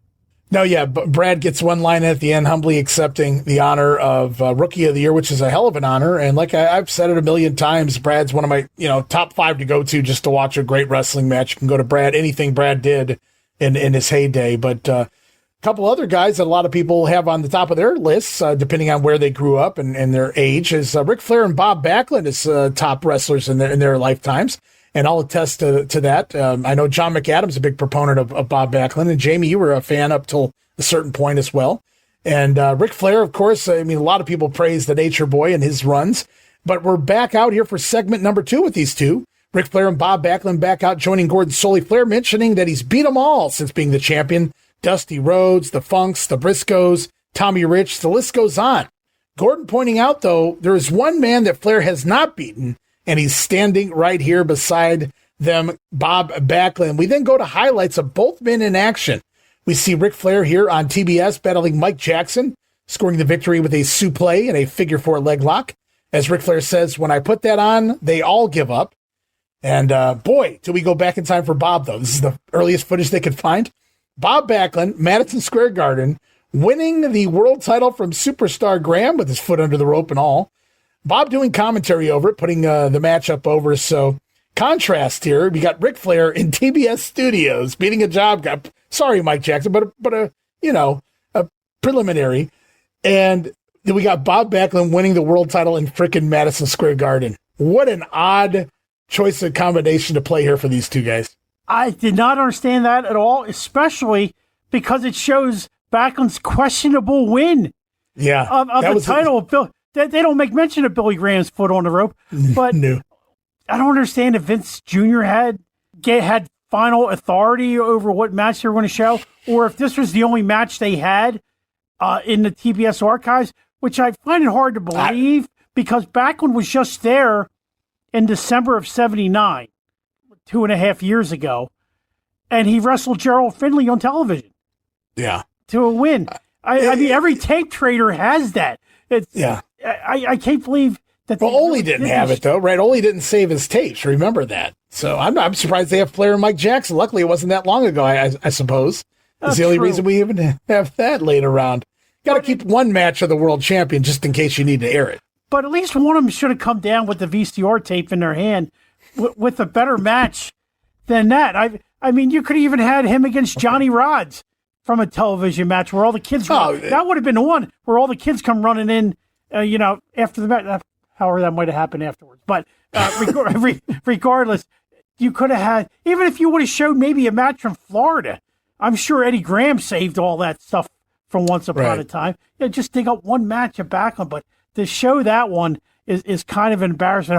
Hopefully not too many fans caught the foot on the rope. It was just weird. As soon as they started showing it, I'm like, is this the title? Are we going to see him with his foot? And I'm like, oh my gosh, I really couldn't believe they didn't even need to show the finish. Why show the finish? Show Bob do what he does and then cut away. It's so weird, the choice that they made here. But we come back from all that footage and we hear Ric Flair refer to this match as the ultimate. Only one man can walk away with all the gold and glory. So there you go, Ric Flair saying walk away with all the gold. So Ric Flair acknowledging that this might be title for title, because I'm literally quoting the comments here from the Nature Boy. It says, Bob Backlund is a hell of a man, but he's not Ric Flair. Remember that. As Bob extends his hand, here it is. Ric Flair walks off, just ignoring the handshake offer from Bob Backlund. Instead, Backlund, he's going to have to wait and see what happens here tomorrow night. Yeah, they should have had Backlund go into what kind of man doesn't shake a hand, but Bob is the ultimate professional. And, right. And Bob is the ultimate baby. However, Gordon sold it. Gordon's face is priceless. I can't believe Rick didn't shake his hand.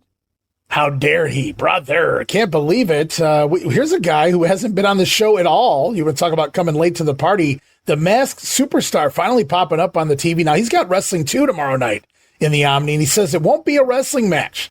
It's going to be a fight. He's going to do everything he can to unmask Wrestling 2, humiliate him, and run him out of wrestling for good. We also hear again from Ole and Hansen, who chime in as the hard sell continues for the big Omni card. Wrestling 2 and the Superstar. We finally hear from Bill Eadie. Yeah, the feud that never ends, as we said earlier on. Continues on. It's so good, it can go on and on and on. There were just certain feuds like that they could always call back to when they had nothing else going on, and that was certainly one of them. There was enough back history there that, yeah, okay, that makes sense. Those guys hate each other. Let's do it again. And that's what we're doing right now. We're going to see what happens there at the Omni, but first we're going to close out the show. We're going to hear one last time from Tommy Rich and Ivan Putski as they have Ole and Hansen. Hansen turned on Tommy Rich in the past, says the Wildfire, but he knows Putski won't do that. Now, he doesn't even know Ivan, but I guess it is what it is, because Polish Pride will make its mark tomorrow night in the Omni, and that's the final hard sell for that match. Yeah, Tommy Rich, he's a good Southern boy. He trusts everybody. And I'm sure president of Georgia Championship Wrestling, Jerry Briscoe, was probably backstage to give Ivan Putski, the stamp of approval. Tommy, you're going to be okay. Well, we continue on here. We've got one more match left here to eat up the clock here at the end of the night. It's TV time remaining. Tom Pritchard battling Mike Jackson. Now, there's a good match. Good wrestling, as you would expect from the two. Near falls, back and forth. And the time clock, the dreaded time clock, now reappears, like we saw in the end of the first hour, as we get about 3 minutes into the matchup, and time expires so long from the Peach State of Georgia. And that's how we close the show, just kind of a throwaway match there at the end of the program. Yeah, nice way to end. Tom Pritchard's been here since February for the most part, and he hasn't gotten a push, but they don't really bury Pritchard, so he's hanging in there. But a nice way to end. Mike Jackson doesn't have to do the job either. It gives him a little bit more, going forward, each week on television. Poor Mike, he didn't even have to do the job here this week, and he still did the job on TV based on that Ric Flair video we got. So Mike can't win for losing. So we continue on. We've got a couple of shows later this evening here on July the 3rd, Augusta, Georgia. The Civic Center, Don Muraco over Brad Armstrong. Jimmy Snuka in town a day early over Ivan Putski by Kana. That's very interesting. That's cool. WWF match brought down here to Georgia. Masked Superstar over Wrestling 2. WWF Champion Bob Backlund defeating Mr. Saito, another WWF match down here in Georgia. From there, it's Dusty Rhodes teaming with Tommy Rich over Ole Anderson and Stan Hansen, and Paul Orndorff, national champion, defeating Buzz Sawyer. Two things, Jamie. A, I don't see a single, well, there is a count out, but I don't see a single disqualification on this card. And B, look at this stacked card. Muraco and Armstrong, the opener. Oh, you knew that tore the house down right there. And then you have your two WWF matches, because back again to the research I've done about this time period, much like when Gorilla Monsoon was one of the two referees for Billy Graham and Harley Race, they're not taking their chances on having a double cross of any kind. Good call. Or an intentional injury. Mm-hmm. So you put them in against your own guys, and that way you don't have any intentional problems. If something accidental happens, it happens, but you don't have an intentional thing, which evidently was still a thing in wrestling at that point. Especially with the news of Vince Jr. taking over right around this time period as well. So and for those of you curious, like, okay, well, you get it with Back. Okay, well, we understand with Backlund, he's the champion. You don't want to hurt him. You don't want to you don't want to hurt anybody involved, but you don't want to hurt Snuka either, because he's money moving forward as well for Vince and Cruz. So they're going to protect both those guys by working with guys they know will take care of them in the ring. Mr. Saito could kill you if he wanted to, but he was a businessman first, unless you pissed him off, come knocking on his door at the wrong time of night, and then, well, all bets are off. Or don't give him McDonald's, whatever. That was only Kim Patera. That's not how the story goes. I hate when people twist that story around. Saito was not at McDonald's. He was at the apartment or the hotel or whatever it was, and he didn't know what the hell was going on, and he answered the door, and all these cops are like, get the fuck out of our way, and Saito's like, who you fucking think you are, boy-san? And then he just started chopping people and throwing bitches against the wall. Yeah, he thought he was in a match. Well, he did his time, you know? I mean, don't come knocking on my freaking hotel room door at freaking midnight. Damn it, Kim Patera, damn you. Anyway, we continue on. Also, July the 3rd, Gadsden, Alabama, the Coliseum. Tom Pritchard over Pete Martin. Kevin Sullivan defeating Chick Donovan. Leroy Brown over Big John Studd by countout. Bob Armstrong over Super D. And the National Tag Team Champions, the Freebirds, over the Wild Samoans by disqualification. So Sweet Home Gadsden, Alabama. Michael Hayes comes home to Alabama, and the Freebirds go over only by DQ, but they retain the belts. Yeah, you knew they weren't losing the belts in Alabama after just winning them. But how about Pete Martin getting an extra payday? Nice. Well, somebody had to get squeezed in there. Bucks. That's right. We got two separate crews here on Saturday night. Yeah. And Chick works house shows every once in a while, so that's not a surprise. Right. But Pete Martin's a nice little surprise there. All right, it's time, guys. We have arrived July the 4th in the Omni in Atlanta. We've got a hell of a card. It's a stacked card. We're going to start things off, though, with Super Destroyer, the Master Super Destroyer. We haven't talked about him in a few weeks. Over Tom Pritchard. Gets 11 minutes of time, that opener. Kevin Sullivan defeating Mr. Saito. Leroy Brown and Big John Studd. Remember John Studd coming out there during that Flair Leroy Brown fiasco. So they got a bone to pick. Texas Death Match. What a brawl that had to be. Leroy Brown defeating Big John Studd. And we'll stop here for a moment. The National Tag Team Champions, the Freebirds, retain, defeating Sonny King's Wild Samoans. Yeah, we had big meaty men slapping meat in that Leroy Brown John Studd match. But it's funny, we got no build up the day before for that. No, match. Not even a mention. Yeah, the Texas Death too. Very Ole's booking really weird sometimes. Well, he's Ole after all. It is Ole, I guess. Yeah, somebody pisses him off. That's all right. You guys can have a Texas Death Match, and I'll pay you, but I'm not putting you on TV. Let me hurt myself. I guess he figured Backlund and Flair could draw the house because he didn't really rely a lot on anything other than the world title match and then Ole's match, of course, putting over himself. Yeah, I searched. I couldn't find an attendance for this show. Yeah, I can't find attendance for a lot of the shows back then, so it's hit or miss. You never really know, but this would have been one to really look at. I would have been very curious to see how it turned out in the summer on the 4th of July of all places to put a wrestling show, and I would have been curious. So if anybody does have the numbers or some newspaper clippings or something that would confirm, we would appreciate you sending them along to us. But here, this is an interesting one because it's Don Muraco defeating Dusty Rhodes in a mere 49 seconds. Now, we know on TV they're going to show some highlights, I think, in the future here of this fiasco. But essentially, it's a mauling from Muraco beating down and attempting to maim the American Dream. Right. And then, what is it? Tommy Rich comes to his rescue and and Muraco maims Tommy Rich. Yeah. So yeah, Muraco got 2 for the price of 1. And Dusty, it was a twofer. At Dusty, 49 seconds, baby. I come in, I get the crowd, and I get out of there. That was a very interesting angle. And I'm glad you mentioned the Tommy Rich part because we're going to talk about that in just a moment. But he lays out Dusty Rhodes. He lays out Tommy Rich. Tommy Rich has yet to wrestle, by the way. We were excited and pumped for this match with Muraco and Rhodes, which really doesn't even happen.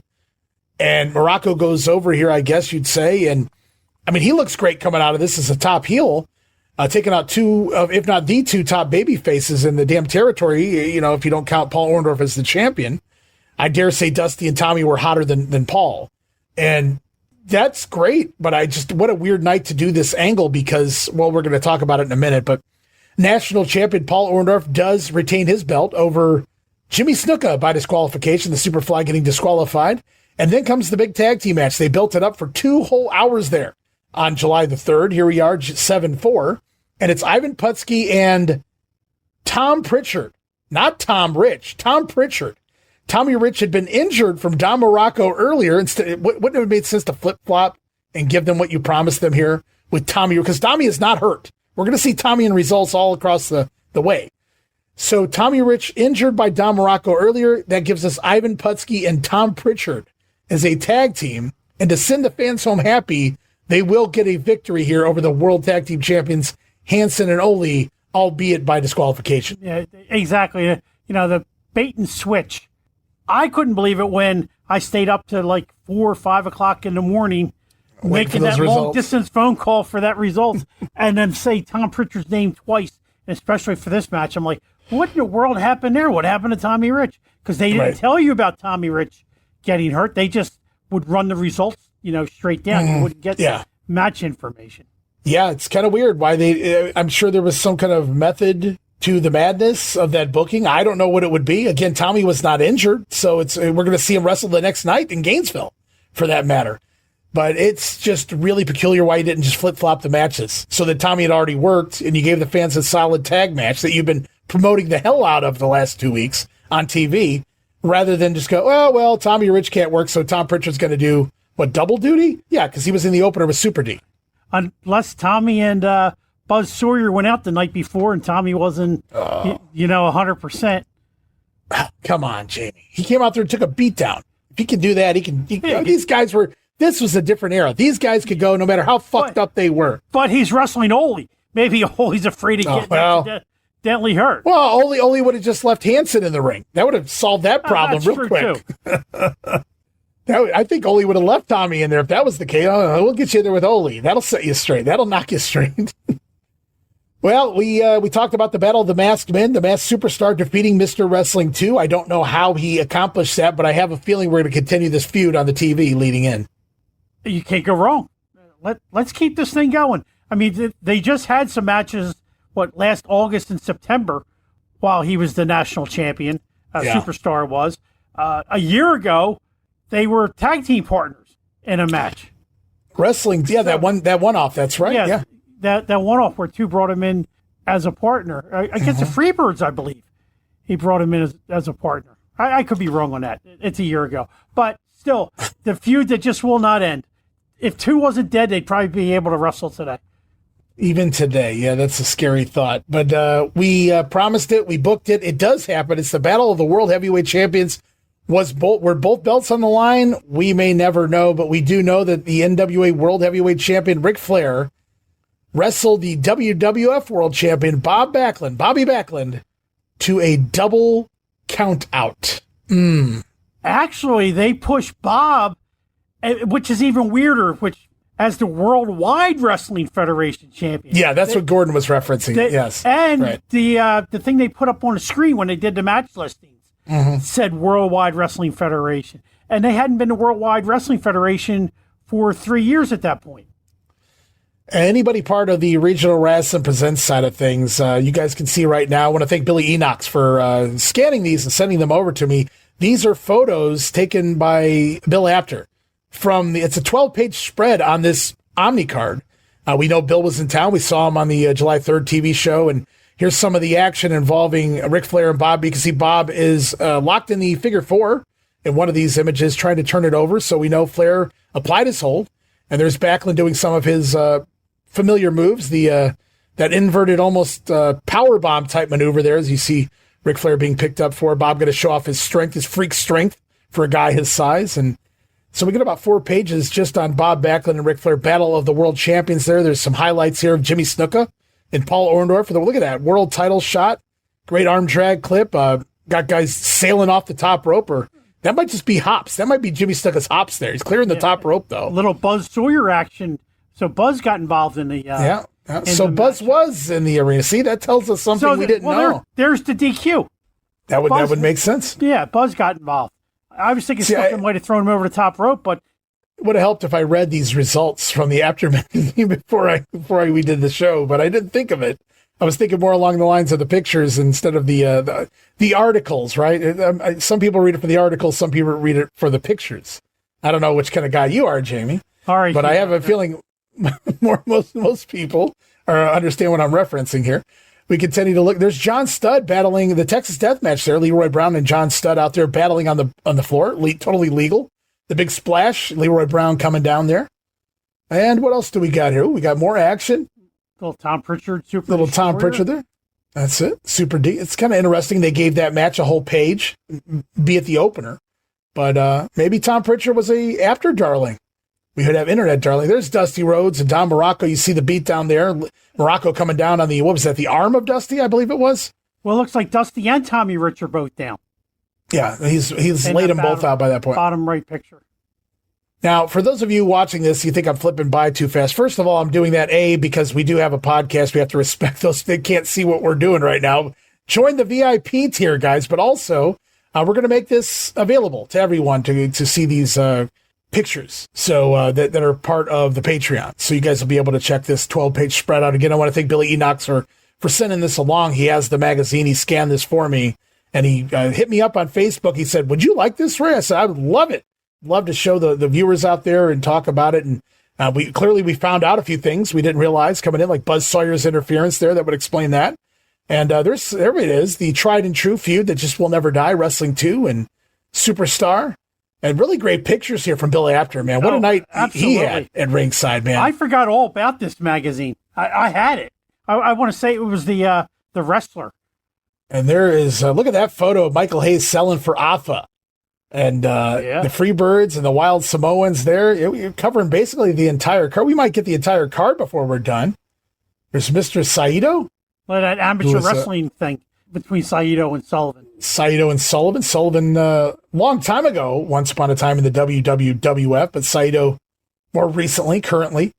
And there they are. They start off the match, looked like a wrestling match. I'm sure it turned awry at some point there. And what do we got here, Jamie? Even my glasses are screwing with me here. I can't even. It's got the tag match. We got Putski and we got Tom Pritchard upside down and getting yanked over by Ole. Back to Saito real quick.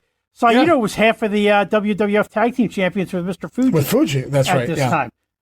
That's all right, awesome. so those are a 12-page spread. And again, I want to thank you so much, Billy, man. And he listens, and he's a great fan of the program, and super fan of the Territory era. I know I've seen him on the Wrestling Classics boards and things like that for years, or Kayfabe board or wherever it was. I've seen his name around for quite a long time. So again, I want to thank you, Billy, for participating and helping us out here. Yeah, absolutely. I'm Facebook friends with Billy, and he's always posting, some great stuff. So yeah, thank you very much, Bill. That was a pleasure to see that. Yeah, absolutely. And again, anybody who's part of the Patreon, if you guys want to look at those specific 12 pages, I'm not going to post the entire magazine. That would not be cool. But I feel like it's okay to post a few pages here if we're just kind of looking at history as we cover it here on Regional Rasslin. So you got that to look forward to as well if you're on the Patreon side. But right now we're coming back. We're going to look at a few more results before we wrap up here this week. We're going to go to Gainesville, Florida.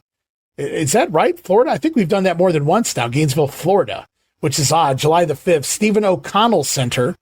It's Kevin Sullivan over Tom Pritchard, Bob Armstrong defeating Ole Anderson, Wrestling 2 getting his win back over the Superstar. Tag team champions Hayes and Gordy over Don Muraco and the Super Destroyer. That's fun.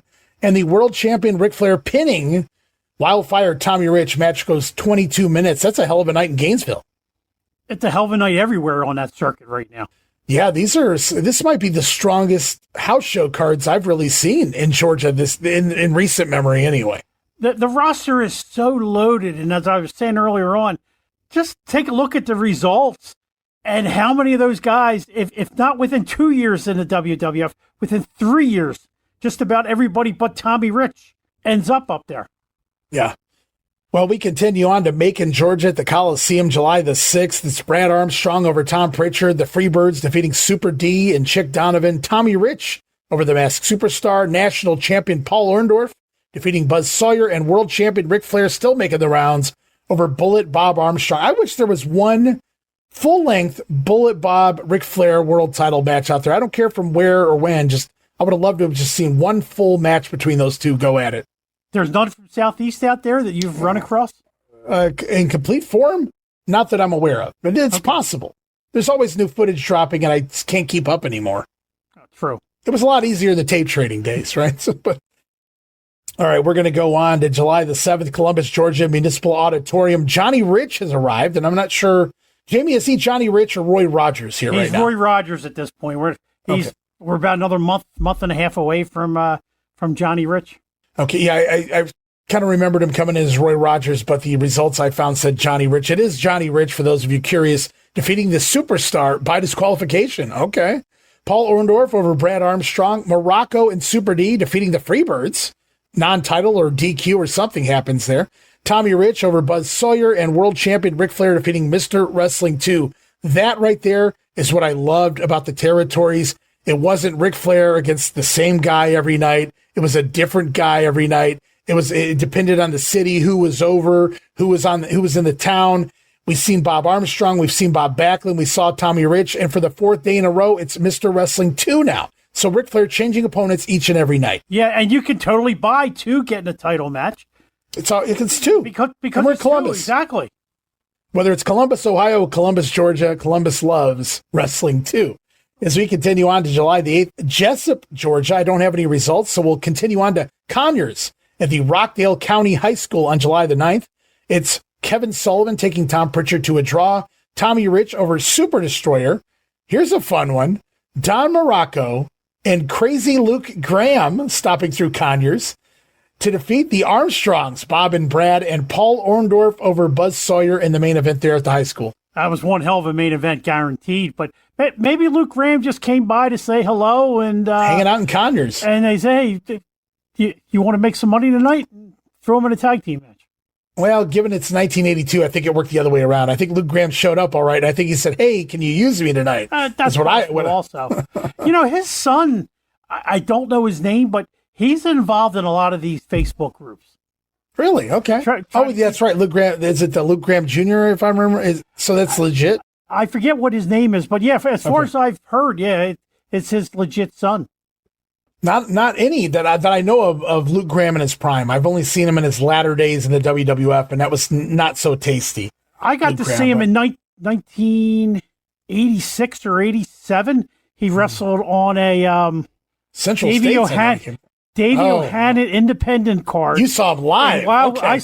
I saw him live, and that's when it was Brody and Abby in the main event. They see Robinson and I sitting up top, and they're in a bloodbath, and we're by ourselves, and they fight their way up, and they got us like pinned against the wall, the two of them. Their blood's all over us and everything. At the time, you weren't as worried about that stuff. So being the stupid guys we are, after the show's over, we know they got to be driving back to Philadelphia from Wildwood, New Jersey, unless they're going to go up to Atlantic City and gamble. So we wait like over an hour or so for him to come out. The two of them and Luke Graham get into the same car, and we're wise asses. We decide we're going to follow him out of town. They decide that they realize they're being followed. They pull off onto a dark road. Tom and I pull in behind them, and all of a sudden they jam their brakes on, and they jump out of the car and chase after us. I quickly put my Mustang in reversed and on a dirt road open. I don't go in a ditch, and got out of there because they would have probably beat the hell out of us. And I got to I got to tell both Abby and Barbara Goodish that story, and both of them said, "Oh yeah, that's definitely something that they would have done and probably did do in the past." I can see Tom Robinson pushing Jammie Ward in front of him. Take him first. We didn't get out of the car. I wasn't taking that shit. bad. They jumped out, I put it in reverse, and off I went. Well, off we go. We got another week of TV to cover before we close up here this week, July the 10th, TBS Studios. We don't have any wrestling footage, unfortunately, from this episode. Damn it, Harold. But we do have some segments. So we're going to talk about the segments in a minute. But first, let's look at some of the matches, or all of the matches that took place on TBS this week. Tito Santana, Arriba! Tito coming through with a win over Rick Connors. The Samoans still hanging around over Ken Hall and Alan Tupperella. Brad Armstrong defeating Deke Rivers. Don Muraco over Jimmy Powell. Paul Orndorff defeating Chick Donovan. Ole Anderson teaming with Stan Hansen, the World Tag Team Champions. Again, taking on Tom Pritchard, scoring a win over Tom Pritchard and Dale Vesey. So they wrestled Tom on TV last week. They wrestled Tom you think that's why they gave Tom the spots on the TV last week? Because they knew they were going to be working him at the Omni? Very possible, and maybe Ole just liked him. Well, you could tell Ole took a liking to some of these guys, whether he admitted it or not, and he kept them around, like Steve-O or whatever the hell was going on there. But Ole and Hansen over Pritchard and Dale Vesey. Superstar defeating Jimmy Powell. Tommy Rich over Rick Connors. Les Thornton here that week over Lawrence Hamilton. I'm not familiar with that name. I'd like to see who Lawrence Hamilton is, but also he's wrestling Les Thornton, who's usually not here as well. So you have to imagine, you think Thornton brought this guy in maybe? Could have been Larry Hamilton? Larry Hamilton? I don't know if it's Larry Hamilton, but the Thunderbolt Hamilton? Is that what they called him? He was an enhancement guy. The black guy? Yeah, later on. Yeah. Later he'd be Georgia. Thunderbolt later on. Okay. Yeah. He was in Georgia and Florida and Alabama that I know of. Maybe this is like one of his earliest appearances. That's a good call. I didn't think of that. Yeah, I just see the name Lawrence, and it kind of threw me off. Like, that's not a name that we usually cover here on the show. But the Freebirds did show up for TBS over Deke Rivers and Dale Vesey, and Don Muraco with a second victory over Ken Hall. And we do have a few segments from that show. We're going to talk about it right now, including the new national champion, Paul Orndorff, back on TV once again, asking Gordon Solie to take a look. Gordon Solie asking Orndorff to take a look at a video featuring the newcomer, we talked about it, Roy Rogers, as we see highlights of Rogers in action wrestling in Memphis, I believe is what all that footage is from. As Paul Orndorff says, hey, the kid looks good, a great athlete, and Solie putting over the versatility of Roy Rogers here, comparing him to Orndorff. I don't know if we can go that far, but we see Roy Rogers here deliver a power slam in one of the clips, which leads to Paul Orndorff then pivoting the conversation, did a great job with that, to Buzz Sawyer, who also has a hell of a power slam. Paul calling Sawyer a back jumper, which may reference the Omni, right? Sawyer attacking Orndorff in his match with Snuka. Yeah, that's probably exactly what happened in the Omni. Thanks to Billy, we know that's probably how the DQ occurred. Thanks to Billy Apter and Billy Enox for that. Absolutely. So Buzz Sawyer interfering in the matchup, costing Snuka a potential title match, but it's Orndorff who's upset. And he said, now it's much more than business. When it was about the title, it was strictly business, but back jumping, that makes it personal, Buzz Sawyer. So it's going to be, wow, the battle of the animals coming to life here, the Mad Dog and the Brandon Bull, Jamie. Now, I know their ages are, not quite the same, because I think Buzz is still a little 21 here. Yeah, he's very young. He's real young, but I'm sure they know each other from, their Florida days. Yeah, I'm not sure when Paul goes in and out of Florida. I know Buzz is in there in the late, into the 70s, the tail end, but we're going to go off now to a VTR, I say, of Roddy Piper, clearly from the Mid-Atlantic Studios. Hot Rod running down a list of people that Georgia Championship Wrestling has sent after him in recent months. And he says he's beaten them all. Everybody from Dick Slater to Dusty Rhodes to Tommy Rich and his broken hand. And apparently the story we're telling right now is the people in charge in Georgia, they do not want Roddy Piper back in their TV studio. They want him gone. But he went and got himself a lawyer. You ain't kicking me off, says the Hot Rod. Piper announcing that he has purchased himself 2 whole minutes of TV time each and every week on Georgia Championship Wrestling to talk about anything that he damn well pleases. So, Roddy Piper has found a loophole in here. He can't be in the studio, but he's bought himself 2 minutes of TV time each week to be here on Georgia. Yeah, I guess they just wanted to keep Piper in the Mid-Atlantic a little bit more, maybe. Full time right now, yeah. I can see that. They needed him there more than they did at Georgia at the time. So you send in the promos, you go with the suspension angle, all is good in the world because it's building up that Piper heat. So let me ask you something. Maybe you paid closer attention. Maybe I was missing something here. I will openly admit I had some things going on in my house when I was watching this particular part in the program. But Roddy's flipping through some kind of a book here, and then he has a large quantity of like letter-sized papers. What was that all about? What was he holding there? I missed it. I didn't notice what exactly he was reading, and it wasn't exactly the clearest video that I was watching. So right, the quality wasn't that great either. But he just had like hundreds. It looked like like pieces of paper, like I don't know, like you would stuff in an envelope or something. I'm not sure. I don't know if they were hate letters. I'm not sure what it was supposed to be that he was representing there with all those papers. All right, now I know what you're saying. I think that was all his fan mail of people demanding that he be back. Oh, okay. Because he was flipping through a book to begin with, and I'm not really sure there was any real. Yeah, I thought he picked up papers and envelopes that now you say it pops my mind. That was probably all the letters from the people asking where the hot rod is. Yeah, where is Roddy Piper? Well, it's unfortunate to learn that Roddy has left the studio. I really miss the dynamic of him and Gordon already, but we'll see Roddy back in the studio at some point here in the summer. Spoiler, guys. We'll leave it there for tonight. Now, Tommy Rich going to respond to the Hot Rods comments, though. Says Piper may not be allowed on TV, but Tommy Rich going to find him on the road. It's time to get crazy out here, Wildfire says, name-dropping Don Muraco and Roddy Piper. It's a couple guys that Tommy wants to get his hands on. Yeah, I'm guessing Piper's going to be part of the Ohio-Michigan tour coming up. It certainly seems that way. It feels that way. Without looking at the results. No. That would be probably the reason that he said he's going to get his hands on him on the road. Well, Tommy Rich responding there to the Hot Rod, so it feels like we're going to do something with that. We saw Muraco attack Dusty and Tommy at the Omni. And speaking of Muraco, Dusty Rhodes wanted a piece of the Magnificent One, and Don Muraco out here for a promo.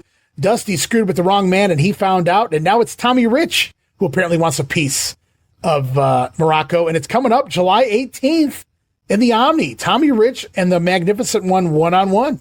Well, this roster is just unfreaking believable. At this point, bravo to Ole or Jim Barnett, whoever put this roster together. Yeah, just bravo. All right, Jamie, it's time for you to break my heart or make my day. It depends. I'm gonna leave it on you here. As we close out, we have one segment left, and it's Sonny King cutting a promo, sucking on that lollipop, promoting. Well, he manages the Samoans. He got them from the jungles of Samoa. But he also traveled to the jungles of deepest, darkest Uganda in Africa because we get, yes, indeed, that vignette that came straight from the backyard of Jerry Jarrett, Kamala. We got Kamala, the Ugandan giant, headhunter, call him what you will, but Sonny King apparently also representing Kamala on his way to Georgia. Please tell me this is a thing that happens. I don't think so. I don't think we ever see Kamala in the studio. I believe we get Kamala in the Omni. And the Omni, okay. And maybe on tour. I know a year from now, J.J. Dillon's going to come in with Kamala. Right. But I don't believe Kamala ever appears on television with Sonny King. Bummer. I just wanted to see Sonny King sucking on a lollipop with Kamala standing there. That would have easily been the picture that week for Regional Rasslin. I guarantee you that much, man. Well, I don't remember. So, hey, maybe we'll get surprised. That's another fantasy booking idea that I'll just stuff in my back pocket for maybe someday down the road when I get really bored with life. And, man, wow, that was fun, though. It kind of came out of nowhere. I didn't see that coming. But, again, to play Kamala, the video here on TBS, on cable TV, now he can make the rounds. Now he can go anywhere he wants at this point. And he because does. Now the world knows who Kamala is. Kamala.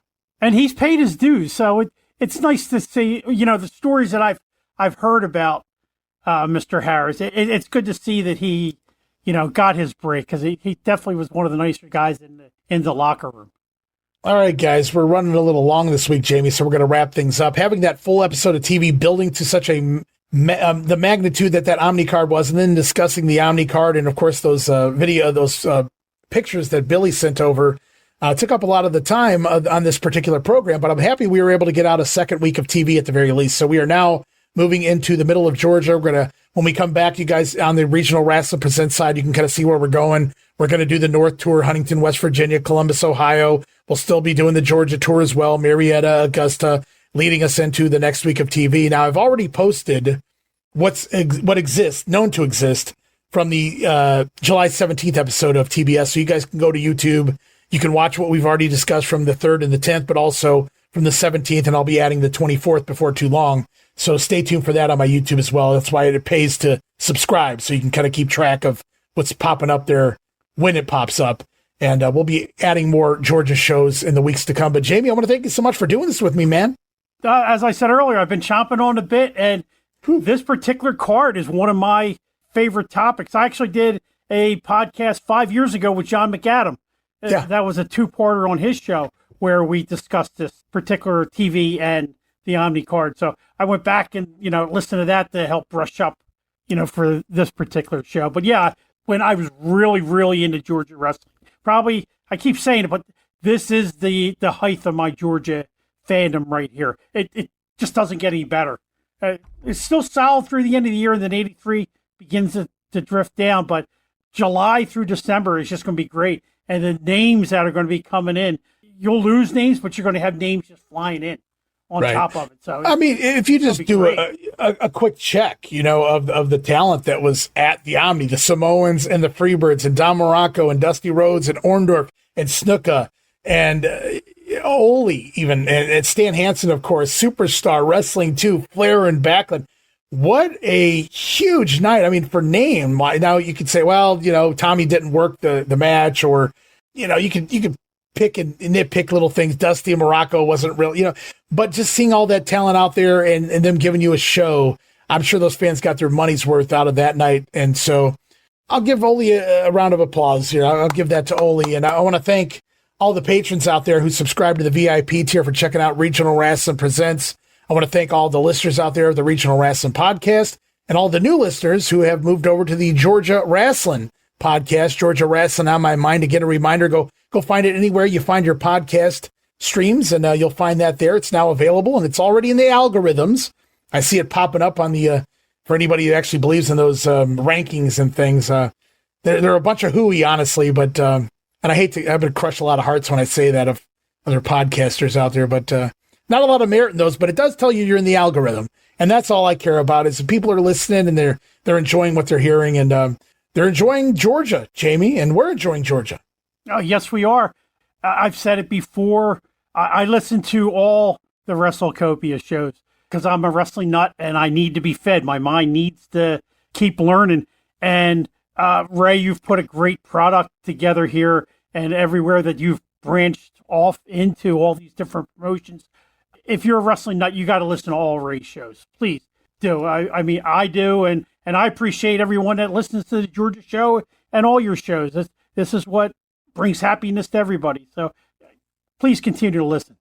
Yeah, I think Aaron Gartland kind of, he put it in his own words, and I'm paraphrasing here, but it's Aaron. Like, these territories went away, without us realizing they were going away. And so being able to do these podcasts are a way to pay respects and then kind of send them off properly. Not that we're the only ones that do it, but I appreciate that we have the ability to be some of the people that do that. And that's what this is really all about at the end of the day for me. And Jammie, I know you really enjoy it, and we look forward to continuing this and seeing what happens here as the summer progresses in 1982 in the Georgia Wrestling Project. But for right now, we're going to wrap it up. And I want to thank you again, Jammie, for doing this with me, man. My pleasure as always, Ray. All you got to do is let me know when you're ready, and I'm going to jump in. All right, guys. Be back soon. More Regional Rasslin on the way.